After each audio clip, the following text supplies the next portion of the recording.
Okay, we've polar aligned. Let's get pointed at Jupiter. I turned on the mount. The hand control is verifying packages. It wants me to wake.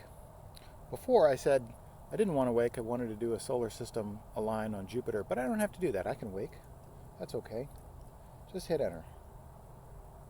The mount wants me to confirm the time, 1920, close enough. Enter. And now the mount thinks it's aligned. Remember, it's been moved. It is not actually aligned, but that's okay. We have the magic button in SharpCap. So the first thing I'm going to do is I'm going to go to Solar System on here, choose Jupiter, hit enter. My mount will now slew.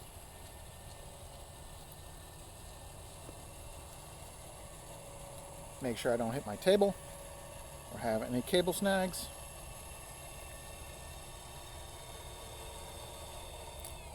It's a good thing you can't see my cabling. It's embarrassing. Jupiter's up in the sky, but the camera's not pointed at it. It sees a bunch of stars though, and that'll be good enough. So the next thing I'm going to do is I'm going to connect to my telescope via ASCOM. Before I showed you going through the device hub, but we don't have to do that. We can just connect to it directly in SharpCap. As long as we have set it up in our SharpCap settings under hardware, and we've told it that we're using the Celestron telescope driver. I also have my device hub focuser hooked up here. We'll look at that later. Okay, so now that we've connected to the mount, I'm just going to hit the magic button, which is plate solve and sync. So SharpCap instantaneously looks at the stars, decides where it needs to be, and slews the mount. We are off by 2 degrees. And there's Jupiter. You can see we're pretty close. Let's see if we're close enough for the camera. So the camera that I have in right now is my 678 MC. I'm going to open another instance of SharpCap. You don't have to. You can just switch directly to your main imaging camera if you know that your scope, your electronic finder, is well enough aligned. But I'm going to open another instance of SharpCap because I can. I like this electronic finder view because it also allows me to see if there's any passing thin clouds that might affect my capture. So I'm going to go to cameras and choose ASI 678 MC. And looks like I do not have Jupiter on the chip. There's a couple of things you can do at this point. First of all, what I'm going to do is up my exposure to something like 1/8 of a second. I like that. And I'll set my display stretch. So this is nice and noisy, but if Jupiter pops up, I will see it. So it's just off screen somewhere. Let's see if we can get to it by actually centering Jupiter here. So I'm going to come back to my other camera, and I'm going to drop this guy down to also 1/8 of a second.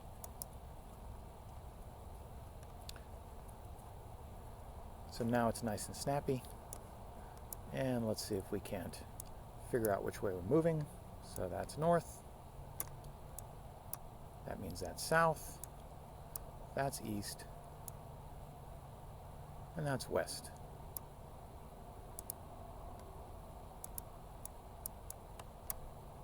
And something like that. And let's see if Jupiter's on the other screen. It is not. My finder scope has been bumped. Oh, wait. I'm so going to post this on YouTube because I do this all the time. I have not taken the objective cover off of the telescope. I do this all the time. Many people would hide this fact, but I'm not going to.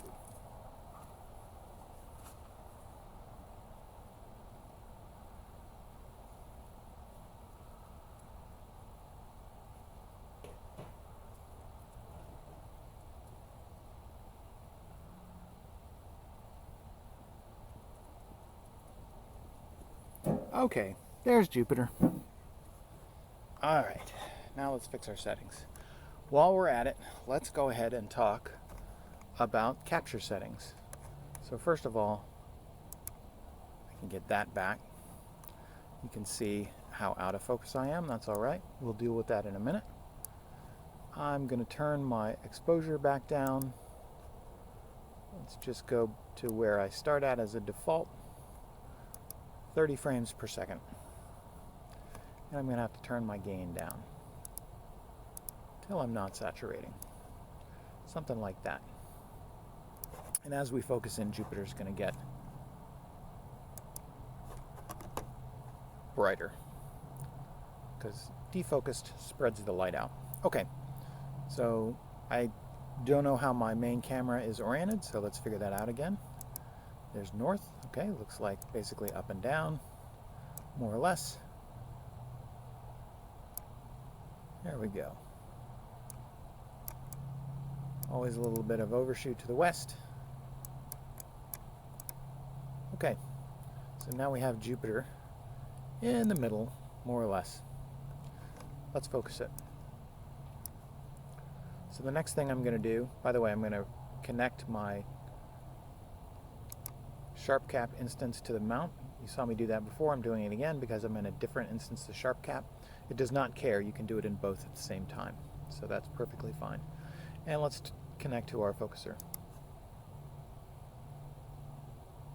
Fires up the ASCOM device hub in the background. Connects to the focuser. This is my my ZWO EAF focuser, by the way.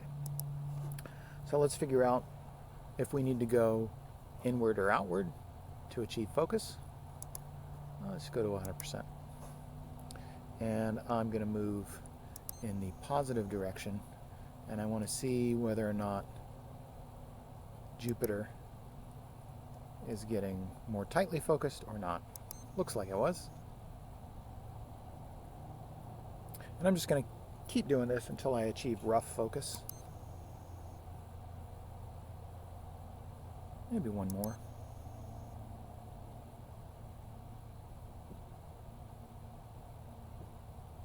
Yeah, maybe one more. Nope, too far.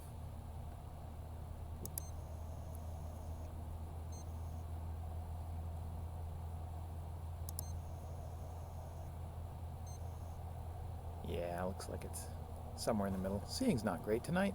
That's okay. So we've got Jupiter in rough focus. And what we're going to do now is set the focus with automatic focus. I've talked about this before, but I'm going to go into a little more detail this time. So let's just come out to auto, and I'm going to, actually before we talk about focus, let's talk about guiding on the planet again in a little more detail than I did before. This is found via Tools, Feature Tracking. So I'm going to use the mount, and I'm going to use the center of mass. Okay, these settings, and there are a lot of settings, you are going to have to figure out. I had to figure it out. It took me a long time. If you can't figure this out through trial and error, go to the SharpCap forums and find the forum marked "How Do I?" and just post a question, and Dr. Glover will be very happy to look at your logs, figure out what might be going wrong, and offer you advice on how to set these settings. It was trial and error for me. It's going to be trial and error for you. So my movement speed is at twice the mount speed. My guiding over here, the dead zone, which is the amount of space that it leaves before it forces the mount to move if the planet moves, I have pretty small at 20 pixels. My excessive movement size is 100 pixels. So offsets that are larger than that are treated as bad data, and no correction will be attempted. The max move duration here is 3 seconds, so corrective movements will be limited to last no longer than this. The correction scaling, you'll notice, is very small. It's 1%. That is probably going to be different on your mount. I had to jump through some hoops because of the declination backlash in the CGEM. So it may be that your settings are very different from mine. Okay? And there's a checkbox here to move the center of mass to the image center. You can do that if you want the planet or whatever your target is driven to the center of the sensor, or you can leave it off and the planet will still be guided, but it will be left wherever it is when guiding starts. So I'm going to click Monitor, and now SharpCap is monitoring the location of the center of gravity. And you'll see that it's changing these last movement and accumulated movement. So it's watching the planet as it drifts across the sky. And then I'm going to click Calibrate. By the way, if you've already done a calibration and you have not moved the camera orientation, if your camera always stays in the same orientation, you can, in this drop down under Calibrate, you can just load the last calibration and it should be adequate. Doesn't matter if you've moved your telescope, as long as you've put it back and polar aligned it, your last calibration will be good. So SharpCap is sending commands to move the mount, and then it's measuring what happens to the planet when it does that. It starts in declination. It moves in both directions, north and south. You can see on my mount that the first few commands make it do nothing. That's because I have a huge amount of backlash and declination. Takes up the backlash and then it starts to move. And SharpCap can figure out the difference between the backlash and the movement when the gears are actually engaged. So after declination, it switches to RA, and again, it measures in both directions, east and west. And then we get a green bar that tells us that we are calibrated and we can start guiding. Okay? So I'm not going to guide just yet. Instead, I'm going to reduce my ROI because I don't need all of this. I can go in here and select a nice ROI size. Let's get something about 1,000 pixels, 992 square. And now I'm going to monitor and click guide. And remember, I'm going to be moving the target of mass to the center. You can see that's what SharpCap does. Moves the target to the center. The next thing I'm going to do, we still have some wobbling and moving around. I'm going to turn on planet stabilization, and then suddenly Jupiter is nice and steady. And you can see this red outline box. That's the edge of the actual frame that's being stabilized in software by Jupiter. I'm going to turn off the highlight features, the center of mass. You can see there's a cross in there. Let's turn that off. So I'm going to turn off my reticle. I don't need that anymore.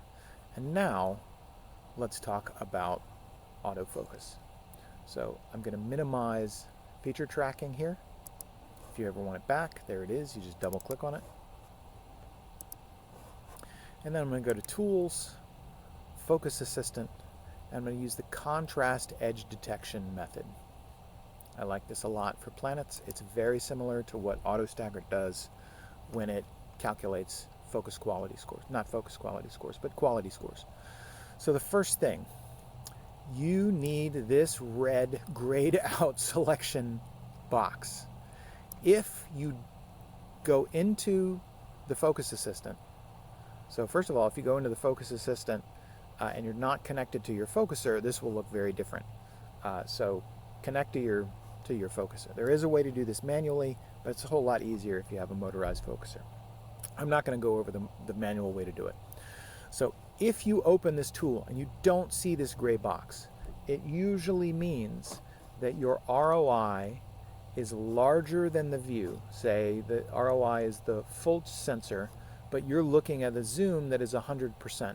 So you're only seeing a portion of the sensor, and it means that this focus selection box has popped up somewhere off screen. You need that. So if you don't see it, just click, or double click, sorry, here, and the focus selection box will pop to wherever you click. So I'm going to put it on the planet. I'm going to make it a little bigger so that it can stand some defocus without moving outside of the box. There you go. That's good. Let's talk about the settings. So over here, under the controls, I set a black threshold to clip out the background. That's the grayed out part. If I drop this down to 0, you can see that it's not clipping the entire background, right? I want to clip that. So usually 2 is good enough. I'm also using noise reduction. I presume this is a 2-pixel Gaussian blur, but I don't know. It does something to reduce the noise. The other noise reduction that I do is I bin the image 2 by 2. That throws away the Bayer matrix. Okay, you do not want to compensate for brightness changes. I've talked about this before. That has adverse effects on the quality scores in AutoStacker, where if you have variable transparency, it will score dimmer images as brighter because they are noisier and they have higher contrast when you scale them. I would expect the same thing to hold here, so I don't use it. I don't need to track the target with the selection area because I'm using planet stabilization. Okay, and I'm guiding on the planet. So on averaging here, what is being shown is the average score. You could show the best score, but I like the average score. And I'm averaging over 20 frames per sample that's being taken. Okay, so you could reduce that to say 10 frames, but I wouldn't go much less than that unless you changed the option over here under options. We'll talk about that in a second, but I like to average over 10 to 20 frames. I'll explain why in a moment. And again, this checkbox, ignore frames captured when focuser is moving. Can't stress that enough. When the focuser is moving, you'll have some blur. You want the focuser to be settled so that the scores are calculated correctly. So have that checked on. Okay, so how do we do an automatic focus scan sweep? By the way, in our display histogram, mentioned this before, these spikes are associated with the focus box. So the display histogram occurs downstream of the focus box. So that's why those spikes appear. Don't worry about them. So what I'm going to do is I'm going to move in the negative direction here. I'm going to go 2 of these clicks. I've got it set on 250. So 2 of them will move me 500 steps on this particular focuser. The number of steps, the width of the focus scan, and the step size for the focus scan is going to be different on your focuser. And I'll try to talk about that in a second. So now that we're out of focus, let's look at the options. So the step size, that's how many focuser steps it's going to move the focuser between each sample that it takes. So for this focuser on this scope, I have determined that a good step size is 100. That's an EAF on my GSO 2-speed Crayford focuser on the back of my 1100 Edge HD. Your focuser on your scope may be different, and I'll give you some tips on how to figure that out. The max step count, this is really more of a guideline. This is the number of steps that you're giving SharpCap to sweep through the focus scan and sample and try to sample the focus parabola. If it thinks it can fit the parabola in less, it will take less. If it thinks it needs more, it will take more. So this is really a guideline.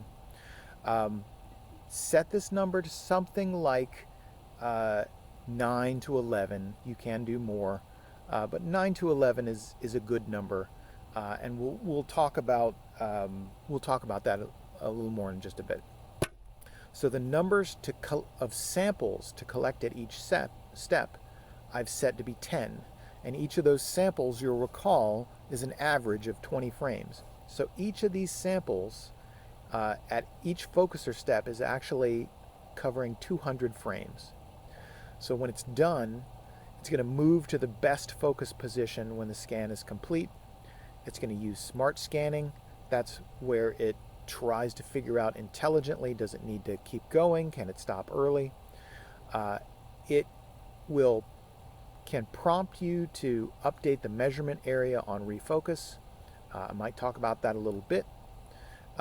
And there's an experimental V-shaped focus curve. I have not found that to be something that I need.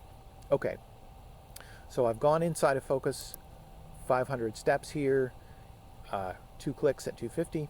Remember, your focuser may be different, and I'm just going to do a focus scan now. So I'm going to reset everything, get rid of these old samples. It immediately starts sampling, and I'm just going to do a focus scan in the positive direction.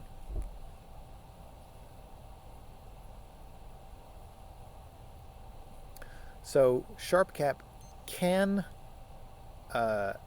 accommodate backlash in your focuser. You can set up the backlash compensation.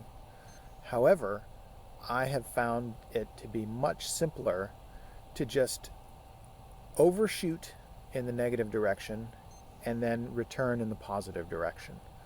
That takes up any backlash every time. So you can move in the positive direction without a problem, but if you move in the negative direction, you need to overshoot and come back.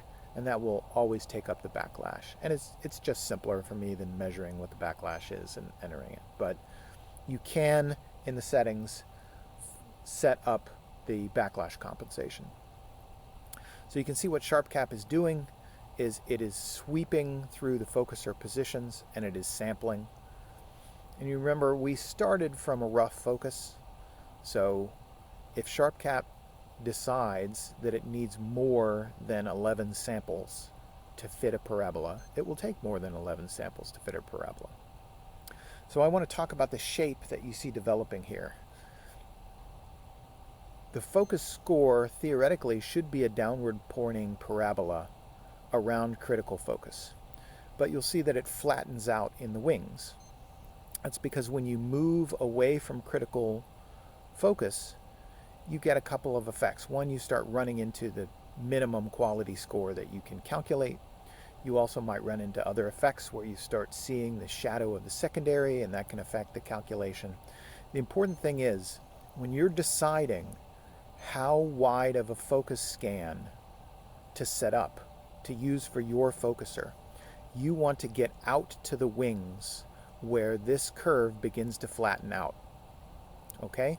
The reason being, if you try to take your focus scan way up here, away from the wings, you will be much more subject to noise in the sampling because you're trying to fit a smaller, flatter parabola. Whereas in this curve, all of this is dominated by focuser position and it becomes insensitive to noise due to seeing. Okay, so now SharpCap has decided that this is the position of best focus. So once we've gone through this once, and I'm just going to close the tool to show you this. If we don't change anything from here on out, if we don't change the ROI, is the critical thing that can mess you up, then we can just go back here to Tools, Focus Assistant, and do an automatic refocus, and SharpCap will immediately do it all again. Now the reason you'll remember under Options, well, it's not going to let me do it while it's scanning, but under Options there was a setting to ask you to confirm the position of the focus selection box. If you're changing your ROI a lot, you want to have that checked on, because if you change your ROI, the location of this selection box is going to change, and then you might be trying to autofocus on a section that is not on the planet or isn't entirely on the planet. And really, if you're changing the ROI, you want to make it confirm the location of this box. But if you haven't changed your ROI, then this box will not have moved, and it will work just fine. And you can do your automatic refocus.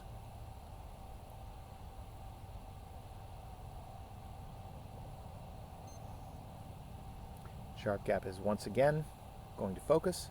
Seeing is not great tonight, as you can see. It's quite terrible, in fact.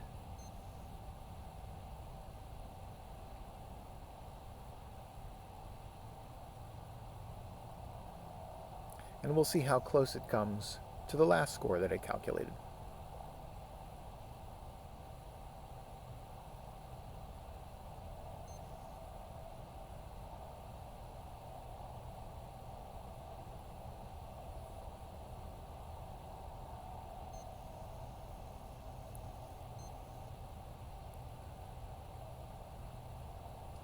There we go. It's quite close, but it's not exactly the same point. But again, the seeing is so poor tonight that I'm not really too worried about it. I'm not going to make any fantastic images tonight. Okay, so we're roughly in focus. I'm trying to decide if I want to talk about my ADC, because my ADCs behave strangely. They do not behave the way that most people's ADCs are advertised to work, and I think I'm just going to skip the discussion of the ADC for now. I'll come back to it at some point. Okay, we're in focus. Let's talk about camera settings. So again, I typically tend to use a much longer exposure than many other people. Many people, when they're imaging planets, will start at 10 milliseconds and they'll move down from there. So they might be at 8 milliseconds, 6 milliseconds, 4 milliseconds. From Mars at opposition, which is incredibly bright, you can even get down to 1 millisecond. You can get 1,000 frames per second if your camera will do it. My philosophy is always that I'm never going to make a great image when the seeing is terrible.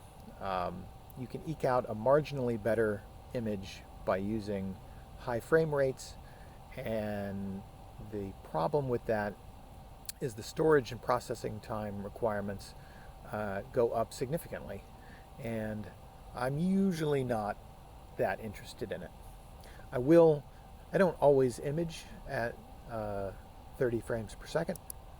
I might go to 60 frames per second. Sometimes I go to 125 frames per second. I always try it. Never really produces significantly better results. It's up to you. So just to see if it makes any difference whatsoever, let's try 120. My image is now much dimmer. Let's crank up the gain. You can see that we're much noisier now. Yeah, got some room there. Okay, so let's just move down. My exposure here is 8 milliseconds. That's closer to what most other people would use. My gain I've set such that I am not clipping or blowing out my histogram here. You can look for the right-hand side, and if you have pixels appearing over here on the right-hand side, that means they're saturating or clipping. You don't want to do that. You want to have this guy go to 0, somewhere in the range of 70 to 90. I usually run around 80% here. That is distance from the left. So this is about 80% from the left. Okay? The brightness, we don't really need to have a brightness above 0 for planetary imaging. If you want to do some lunar imaging with the same camera, it can sometimes help to have a small brightness set. I'm not going to bother with that tonight.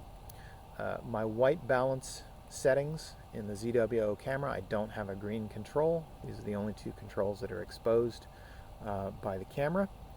I usually try to set my white balance controls such that all of my red, green, blue histograms hit the 0 and about the same place. So it looks like maybe I need one click more red, and maybe Jupiter's high enough that I can take a click or two out of the blue, and something like that. I try to set this as close as I can on the way in. That'll work, because that means I have to do less work after the fact in terms of setting my white balance or fixing it in post. Okay, so I don't need anything here under my miscellaneous controls. I'm going to close that. My pre-processing here, the only thing that I care about for Planetary is planet disk stabilization. You could turn on marking overexposed pixels, but that slows things down, and I can see it from the histogram that I do not have any overexposed pixels. So I'm in focus as much as I can be with this terrible seeing, and it's really, really bad tonight. So bad, in fact, I'm going to do an automatic refocus. Just one more time.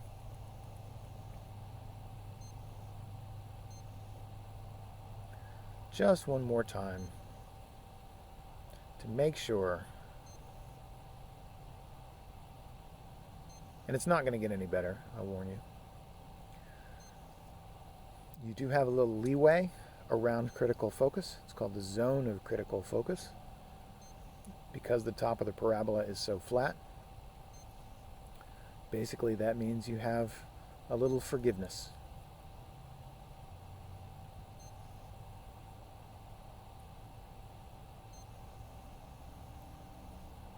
And once again, we end up very close to where we started.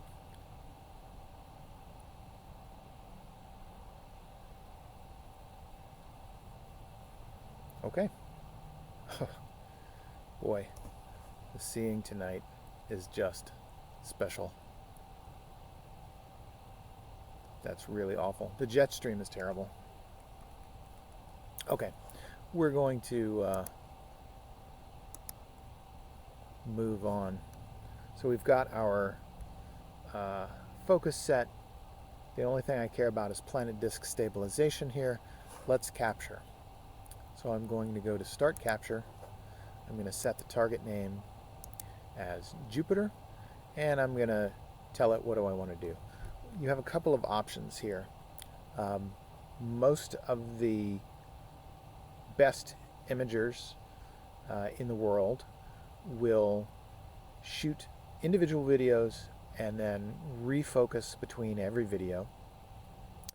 I'm never going to compete with their images because I don't live on a mountaintop in Barbados, and I only have an 11-inch scope instead of a minimum of a C14 or one of these 16, 18, 20-inch Dobbs.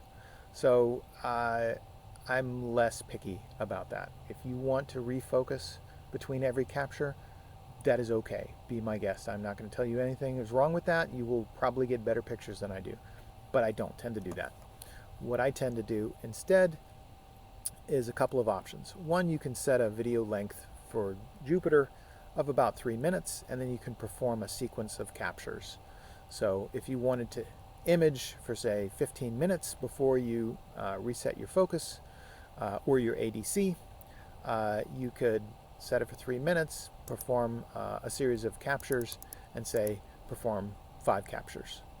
The other option that you can do, that I do a lot, is I just set my time limit here for, say, 15 minutes, and I only do one capture, and then in Auto Stacker I splice this up into however many little pieces that I want to. They can be 3-minute stacks each, there can be 15 stacks here, there can be 30 stacks that overlap by half a minute each. it's completely up to you to do that in AutoStacker. So just because the seeing is so unbelievably bad, I don't know I don't know how much of this data I really want. It's going to be awful. So I'm just going to grab 6 minutes worth. That's a couple of 3-minute frames. The reason we do 3 minutes is that is pretty much the maximum that will avoid smearing of the planetary disk due to stacking. So I'll just grab 6 minutes of video, start, and you can see down here SharpCap shows you a progress bar, shows you the time left in the capture, tells you the ETA, so you can go get yourself a cup of coffee or whatever you want to do. Over here it shows you some other interesting things. It shows you how many frames of this camera are available in your memory. You can see for this camera, for this ROI size actually, I have 16,000 frames available in my memory. I have 2 terabytes of data that are available on the disk, and I'm using at any one time 3 or 4 frames here of my ROI.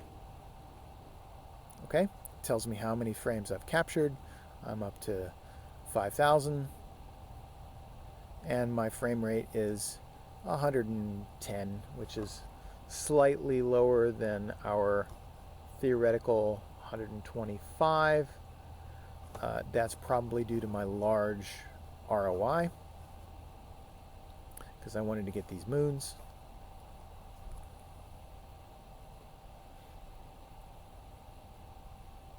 And we'll let that capture. See you in a minute. Okay, we're back. That was so bad, I gave up. And I switched to IR. So you can see that I've given up on the moons. I want a smaller frame. I want higher frame rates. You can see now I'm actually at 124. That's very close to my theoretical frame rate determined by my exposure, which is 1/125th of a second. So I've altered a few other things here. One, as I said, I changed my ROI size, so I did have to restart my guiding, but I'm currently guiding. I did another focus scan. I did not use automatic focus because I changed my ROI size. I've also reset my white balance controls to 50/50. Those are the neutral points for this camera because we're in IR. So there's no white balance being applied. A photon is a photon, so whatever the blue channel sees is whatever the blue channel sees. Same with green, same with red. So we'll handle converting that to mono in post.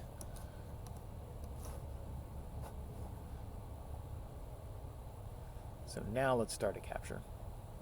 Actually, seeing is still terrible. Let's just go ahead and jump into the live planetary and enhancement tool, stacking and enhancement tool. So I'm going to turn off this selection box.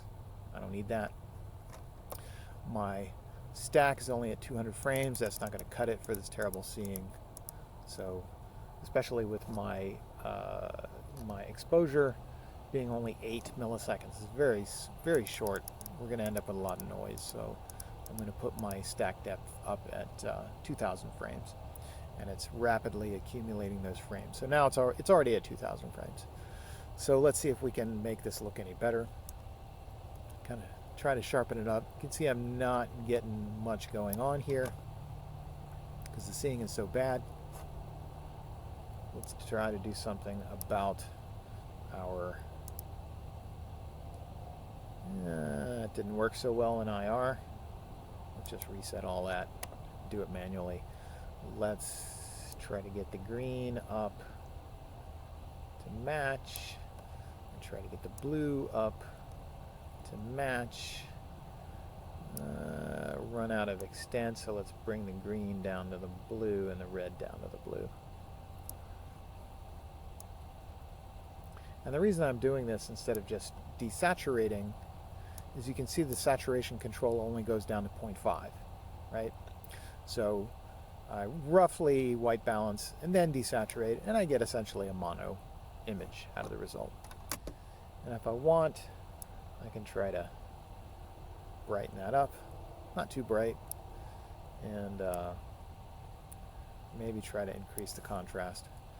And this is the fun part where we try to pull some more detail out of this terrible seeing.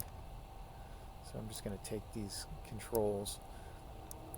One thing that I heard is that made sense to me is, go too far and then pull it back.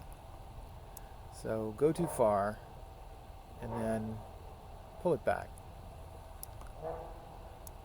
Go too far and then pull it back. So I usually end up with this kind of, there's a lot of noise still that's coming up.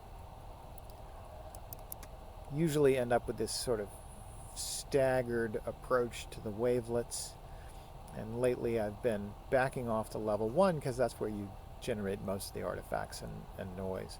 So if I tried to bring this up here, it might work if I had my fine control off, right? But because I have my fine control on, which is a convolution sharpening, then I'm just going to try to back that off. And also I'm going to throw in my denoise here, see what that gets me. And then, oops, back off until I clean up that noise and artifacts. Something like that is probably the best that I can hope for in a case like this, with seeing this pour. So let's go ahead and brighten this over here. Something like that. Again, not so bright that it starts to look like it's blowing out the center of the planet. And kind of up the contrast a little bit for IR. And I don't have too much ringing going on. A little bit. I could clip out the background if I wanted. Just a little bit, make it darker, clean it up. And there you go. And we could be capturing this data while we're doing this. I honestly don't know that it's worth it, but I'll give it a shot. You never know. So again, I'll do, you know what, I'll do enough time to do a derotation. It's not going to be worth it, but you never know.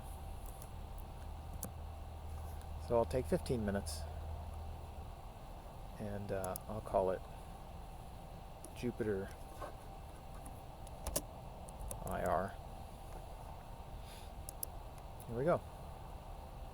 And now we're capturing